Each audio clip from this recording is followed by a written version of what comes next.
Hey, just want to take a moment to tell you about an awesome resource that we're providing with this episode. Within the comment section, you're going to find a link. And within that link, there's a tool that's going to allow you to separate all the tasks that you're giving and maybe perhaps doing a day-to-day basis and be able to separate that to the tasks that only you and you should do. This sheet's going to help you with that. Additionally, there's the tool in there that's going to allow you to really calculate how much you're really worth an hour. This is important because then it will allow you to make sure that the task that you're focusing on is really worth your time and your money.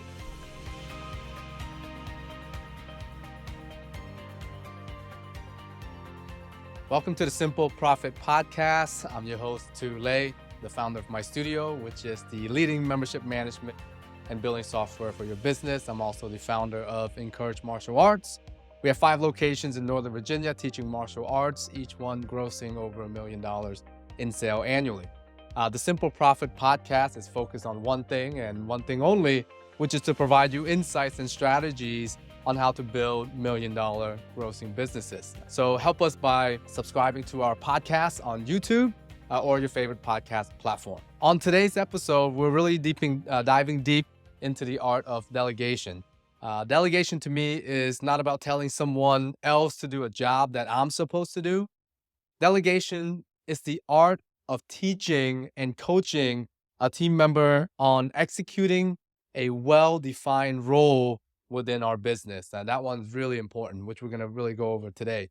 So how we effectively delegate and mentor our coworkers or work partners will define how fast our business will be able to self-sustain without us and ultimately to scale, right? Because once our business doesn't depend on one single person within the business, then that business is going to be able to replicate because it's systemized, as we call it. There are 3 levels or 3 aspects of delegation that I'm going to cover today. And I'm going to give you an extra bonus in my personal life, what I do in my personal life, which I think you may find interesting. And before that, I just want to share with you my thoughts about working with the team. So the question is this: do you want to go fast or do you want to go far? Right? I love this quote that I learned recently from one of my mentors, and it says, if you want to go fast, go at it alone. If you want to go far, go at it with a team. Now, we may interpret, or at least I did, that quote as, hey, probably we should always go with a team because, teamwork is a dream work, I always say. That is true.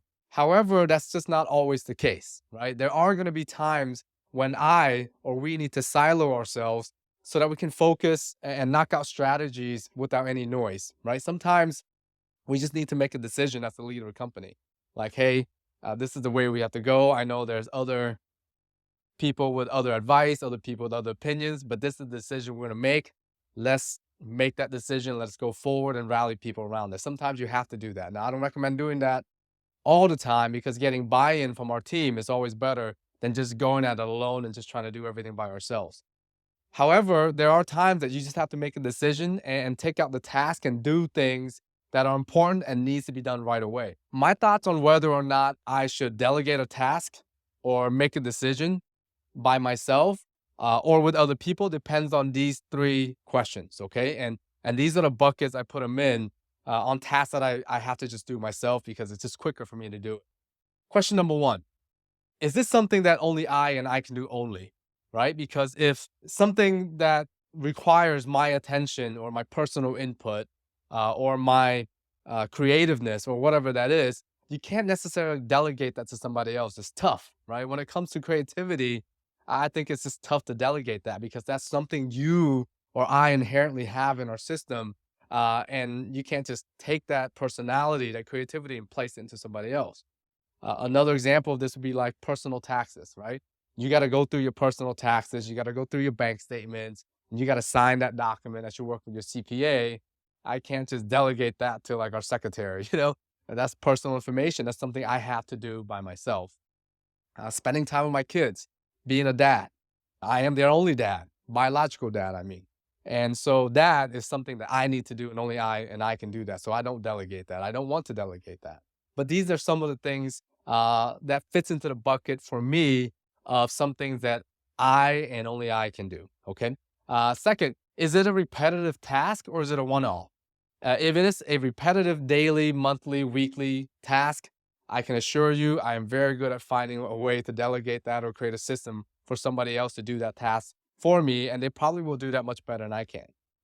And if it's only a one-off task, meaning, happens once in a while, an IRS may send something that needs my attention for taxes, or a strategy session that's going to need me to be in there with our team to go over our goals for 2024, or a business strategic partnership that we may need to enter into. That stuff, like, it requires my attention. It's not a repetitive thing, but it comes. Those things I generally don't delegate. I do it right away, and I do sometimes by myself or with the team. Okay. So if it's just a one off, then I don't really delegate it. I just take care of it.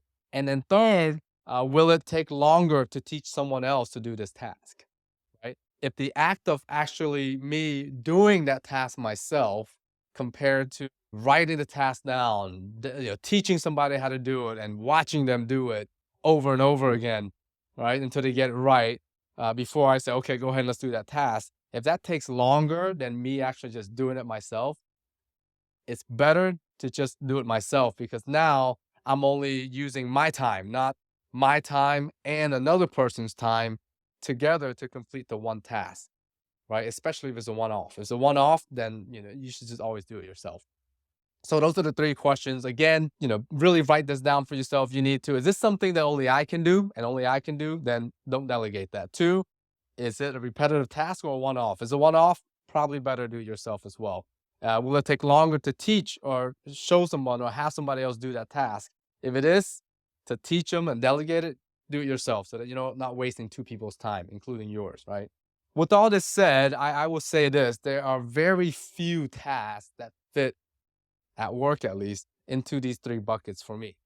The majority of tasks within our business functions can and probably should be delegated. And in order to build $1 million grossing membership businesses, almost always you're going to need a team. And to build a good team, right, it actually doesn't start with finding people for me. It actually starts with well-defined roles. And what do I mean by that? So if you haven't started delegating yet, or you're like, hey, my business is dependent on me and me only, I recommend for you to get organized first. What does this mean? What I mean is to build an organizational chart. That's what that means, right? Organizing your business is literally starting with an organized chart, a chart that shows all of the roles in your company when you are already at the million grossing dollar figure. What does that look like? Which roles in your company do you need to perform which functions and which tasks within your business? All right. And you just need to think about that. What roles are needed in your organization? Which role is teaching classes? Which role is handling marketing and sales? Which role is handling the administration, the payroll, opening mail, equipment purchasing, paying rent, etc. Notice I did not say, or try not to say, who is teaching the classes, who's in the company, who's doing marketing and sales, etc. Because it's just far more effective. It's much more effective to start with defining the roles that are needed in your organization, your business, than putting a name to that, because people can come and go within your company. But if you have the role clearly well defined, it becomes more systematic, right? It becomes more of a machine, more of a duplicable process that you can teach somebody else to be like, I need you to do these roles. Putting everything and putting a name to a person into that, you're relying too much on that person. If they leave, all the intellectual, capabilities and tasks that they have leave with them, right? And you don't want that. You want your company to own that intellectual property, the tasks, the roles, and all of that they've done, so you can seamlessly get somebody else and to come and do that role with you, for you in the company. After you define those type of high-level roles, next I recommend you want to list out all of the tasks and responsibility that are needed to be done on a daily basis, a weekly basis, a monthly basis, a quarterly basis, and an annual basis. Those are all the tasks that you can think about, right? So some examples of a daily task that we have are obviously teaching classes, cleaning the floors in the studio, following up on messages, marketing, ordering equipment, ordering belts if you're in the martial arts, making sure that all your special events are laid out from a marketing strategic standpoint every quarter. You probably want to start that the quarter before, right? Laying out your strategic plan for the year, What does my rent agreement look like? Right? You should review that at least once or twice every year. You should have a task somewhere in that. But you get the point. You want to list out all the tasks that you're doing every day, unconsciously probably. You're just going through the motion because you've done this for so long. You're just doing it. You want to start to write down all of those tasks. And am I doing this weekly? Am I doing this daily? Am I doing this monthly? Am I doing this once every 3 months? Am I doing this once a year? You kind of want to think about that, right? Does my business need a new paint job once a year? Probably, right? You probably got scrapes, scratches, and things like that, and you want your facility to look good. So probably that's something that belongs in a once a year task that you would do. So now you have all of those tasks that you've created, probably is a long list, right? You want to put those tasks under the roles that you have defined earlier in your organization chart, your org chart. So I have these roles, right? That I have defined, name them whatever you want, manager, instructor, coach, etc., administrative assistant, whatever. And I have all of these hundreds of tasks underneath. Now you want to organize all of those tasks into these specific roles, right? Because then now what you did is now you created not only an organized structure within your business, you also have well-defined tasks that each one of those roles are supposed to execute. That's what I mean by creating well-defined roles within your business system. At that point, that's when you find the person who is best suited to serve the roles that you need in your business. That's when you do it. And you probably already have them, but now you can actually put them in the right role for which maybe they're best suited for, right? So that takes us to the next point, which is people. A lot of time, especially in our line of business, because we're a service-based business, we've heard that, and I've heard that the people on our team are the most valuable assets that we have, right? So the people in our team are the most valuable asset that we have, not the stuff in our studio. Is actually the staff members, the team members that we have. I partly agree with that statement because I like to argue that the right people are the most valuable asset in our business, not just people. Because if you've been in business for a good amount of time, I'm sure you experience one or two bad apples within your team. Not only do that particular person suck the life out of the room, they can probably almost take down your entire company culture, which sucks because when that happens, the good team members within your studio probably will leave because they don't want to be a part of a bad culture. They don't want to be a part of something that's negative. My point is that finding that right person for your business uh, is really easier once you have defined roles, right? You can easily kind of spot out the bad apples very quickly, because those people be like, oh, I don't like this, organized thing. I just want to do the things that I did before. I don't want to do those roles. I'm good at this and this. And what they're doing is they're creating a role for themselves that they're comfortable in, right? And it comes from a narcissistic view and a selfish role, if you think about it that way. This is what your business needs, these roles over here. And then you have one person who's like, I don't want to do whatever the business needs. I want to do this because I feel that this is what's good for me. You got to get rid of them. Okay. And what I mean is that once you have those well defined roles, you're going to be able to spot these bad apples much quicker as you go through your team or you're hiring, right? You'll see that real quick. Because at that point, you're no longer trying to create a job for a particular person, right? You're now looking for the right person to serve the particular role that your business needs. So that's a big mindset that I want you to really understand here. Is our job as leader isn't to create a role for a particular employee or person. Our job is to create a well-defined role and find the right person to best execute that role, which is the need for the business. Right? I'm not here to please people. I'm here to run a profitable, organized machine in my business. That's the goal. Because if I do that, everybody who is serving these roles are going to get paid well, right? And that's what happens because once you have a well-defined business that's doing well, it's a snowball effect. It's just going to get better because you're going to pay your people more, which in turn, you're going to attract really good talent. And when you attract really good talent, you get excellent results from them, right? They're going to teach classes really well. They're going to execute your strategy well. They're going to take care of all the admin work really well. And your business in turn gets better. You can charge more. You're going to have more students, etc.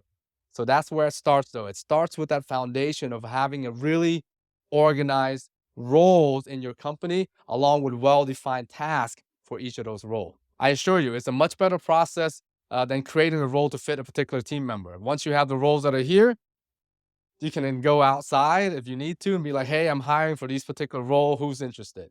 Right? Because you're already starting that good foundation right from the start. You're setting the expectation right at the start. And I've seen this mistake over and over again in companies that I coach for. Maybe they're afraid of losing a particular team member because they think that person is so integral to the business. They're like, oh my God, if I lose this person, my business is done. So they bend, they mend, they create a role for this person, and then everybody in the business has to kind of tailor right to this particular person because your roles are all over the place, and it usually always turns out bad, right? Because for all the reasons I've said before, this person's not a good culture fit. So what you want to do is, really serve the business first. What do my students need from me? How do I build roles and systems to best give my member, my student, what they need, and then look for who's the best to fit those roles? That's always a better way, in my recommendation, okay? Because once you hire that right person, they will execute the exact role that you need for your business, and it's just much easier to manage, okay? All right, so next, let's say you have a well-organized, defined business operational plan, which is your org chart with the task, and you have tasks clearly defined and placed under those specific roles, and you've also have or found the right person to handle the role. And it doesn't have to be only one role. If you're a smaller business, you can wear multiple hats, right? One person can serve multiple roles. They can be the instructor as well as the cleaner. They can be the instructor as well as the sales and marketing expert, right? Because when you're small, maybe you're serving all of those roles. You just have to understand who is serving them, whose responsibility it is, whose role is that, if we want to say it that way. When you're small, you're starting, you probably are serving all of those roles. But as you grow, you can slowly take each of those roles and delegate or hire somebody else to do that for you. Okay. And when you are ready for that, or if you're doing that now, obviously the next step is to coach and mentor them. Or in other words, set clear expectations and outcomes for that role. That's what ultimately, in my opinion, is coaching and mentoring. Coaching and mentoring to me is simple. It's setting clear expectations for someone and making sure that the outcome that you want is the outcome that you're going to give you. And how do you teach them what to do, right, to meet those expectations so that we can get the outcome that you want? And it can't be vague, right? Your expectation and outcome for every task cannot be vague. For example, a task for your instructor or your coach cannot be, I need you to teach classes every day. That's your task. They'll be like, okay, I'll teach classes, right? And then you have no idea how that class is going to go. A better outcome and expectation would be something like this. As the instructor or senior coach of our company, you are responsible for delivering our instructional services to our members every day. That means classes need to start and end on time. You need to follow the class structure and outline. By the way, if you don't have one, that's a whole different podcast, but you need one. And no one should be crying or leaving in an ambulance after your class. I mean, this is like an example for, I don't know what you want out of your class, but probably no one should be crying in the class, right? And no one should be hurt. But you kind of get the point. You want every outcome to be clearly laid out so that they know exactly what's expected of them, so that when they are executing that task, there are no gray areas in between. It's really kind of almost black and white. Make it as much black and white as you can so that when it comes to critiquing, coaching, mentoring, you can be like, hey, you started that class 5 minutes late. There's no questions about that. Whether I started class or ended class on time or not, it's really black and white. Was there anybody crying in class? No. Did anybody leave in an ambulance this day? No. Right? So that's what I mean. These are really black and white areas in it. And when you have a task that have clear expectations and outcomes like that, it's actually very easy for your staff and your team members because they know exactly what to expect when they come to work. Right? People need certainty in their life. I don't want to go to work every day and be like, oh crap, I don't know what Tuesday expect from me for this day. It makes me nervous. It makes me anxious. But if I know exactly what's expected of me when I come to work, I'm more calm. I know exactly what I need to do. And because the same expectation is there for me every day, I'm going to get better at my job every single day. And that's what a well-organized operating system does. A very well-defined org chart, roles and responsibility does for your company. This is how you delegate, guys. You really need that, okay? And one more point about properly coaching and mentoring, you need to make sure that when you have those outcomes and expectations clearly laid out, make sure you positively reward your team when they meet them every single time. Because the more you do that, the more they know that, hey, if I do this right, this is a good thing for the business.